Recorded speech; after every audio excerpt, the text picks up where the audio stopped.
जय श्री कृष्णा दोस्तों, कैसे हो आप। आशा करता हूँ आप और आपके परिवार में सभी खुश होंगे, स्वस्थ होंगे। दोस्तों, आज मैं आपके लिए एक बहुत ही ज़बरदस्त एक बंगाली यंत्र लाया हूँ। ये यंत्र बहुत ही ज़बरदस्त, इसकी जितनी भी तारीफ़ की जाए उतनी कम है। जितनी भी बार इसका प्रयोग किया तो ये कभी विफल नहीं गया। इस यंत्र को आप कभी भी आजमाइश करने के लिए या ट्राई करने के लिए इसका प्रयोग ना करें। ये हमारे एक बुज़ुर्ग थे जो बंगाल में रहते थे, उनके द्वारा बताया गया यंत्र है। तो इस यंत्र में आपको ना ही कोई जाप करना है, ना ही कुछ साधना करनी है। सिर्फ आपको कुछ सामान चाहिए, वो सामान आपको इकट्ठा करके इस यंत्र का प्रयोग करना है।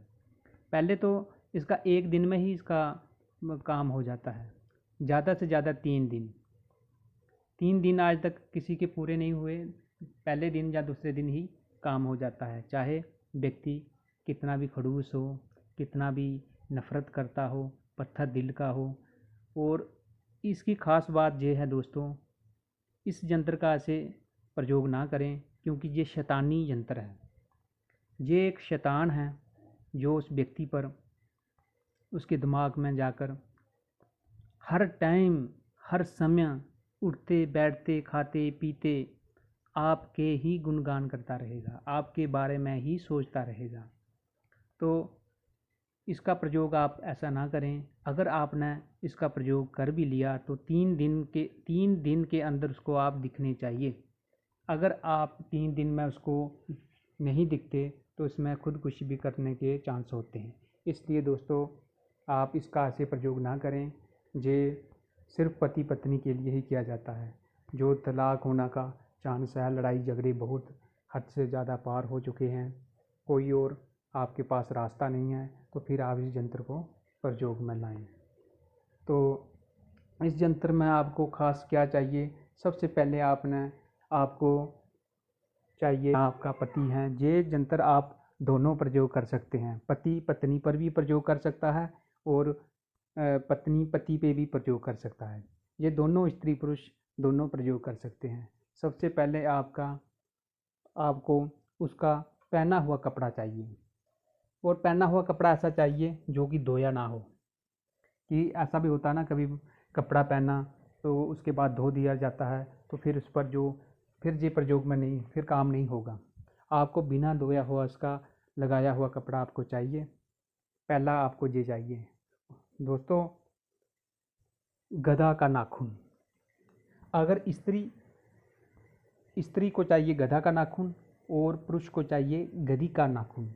मतलब कीजिए कि स्त्री को और अपने पति को वश में करना है तो उसको एक गधा का नाखून चाहिए, और पुरुष को अगर अपनी पत्नी के लिए करना है, तो लड़का को लड़की के लिए करना है तो उसको चाहिए गधी का नाखून।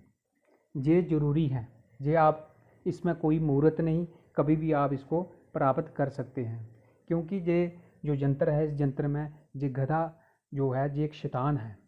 तो ये शैतान उस व्यक्ति पे सवार हो जाता है और 3 दिन के अंदर वो आपके पास उसको लाने पे मजबूर कर देता है। दोस्तों, अपना ब्लड, अपना खून चाहिए। अपने खून से आप इस यंत्र को उस कपड़े पर गधा या गधी के नाखून से लिखोगे। खून आप अगर ज़्यादा नहीं निकाल सकते या कभी आपको ऐसे चोट लगती है, तब भी आप उसको स्टोर करके रख सकते हो। थोड़ा उसमें नमक डाल दें तो वो ठीक रहता है, किसी उसको हवा ना लगे। कभी बहुत बार ऐसा होता है कि व्यक्ति को चोट लग जाती है तो वो ब्लड निकलता है, तो वो तब का भी स्टोर करके रख सकता है। तो को आपने निर्माण करना है। अच्छी तरह से आप इस यंत्र को देख लें। इस यंत्र को आपने नाखून के साथ उस कपड़े पर आपने लिखना है। लिखने के बाद दोस्तों, शनिवार या अमावस्या का दिन होना चाहिए। अब कोई भी महीने की अमावस्या हो या कोई भी शनिवार हो, उस दिन आप ये जंतर लिखोगे। इस जंतर को लिखने के बाद आपने फ़ौरन ही आपने इसको फोल्ड करके आपने गाड़ देना है। इस बात का खास ध्यान रखें, जब आप जाओगे तो रात को ही जाना है। 9 बजे आपको 15 मिनट लगेंगे, 10-15 मिनट लगेंगे जंतर बनाते हुए। जंतर बनाकर आपने फ़ौरन ही उठकर किसी से बात नहीं करनी और आपने जंतर को लेकर सीधे पीपल वृक्ष के नीचे चले जाएं और उसके नीचे थोड़ा सा गड्ढा खोद कर वहाँ पे आपने उसको दफना देना है। और आते जाते किसी से बात नहीं करनी। जब आप जंतर दबा कर आओगे तो पीछे मुड़कर कभी नहीं देखना। इसमें क्या होता है, कभी कभी गधे के हिंग हंगाने की आवाज़ आती है।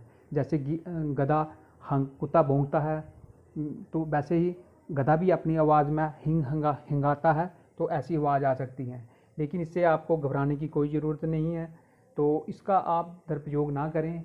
ये बहुत बार ट्राई हो चुका है, तो हमने जो परीक्षित किया है तो वही हम आपको आज ये जंतर दे रहे हैं। इसी के साथ दोस्तों मैं इस वीडियो को विराम देता हूँ। मेरे चैनल को ज़्यादा से ज़्यादा सब्सक्राइब करें और लाइक करें, कमेंट करें। इसका प्रयोग आप किसी गलत जगह पे ना करें जिससे कि आपको मुसीबत का सामना करना पड़े। इसी के साथ मैं इस वीडियो को विराम देता हूँ। जय श्री कृष्ण।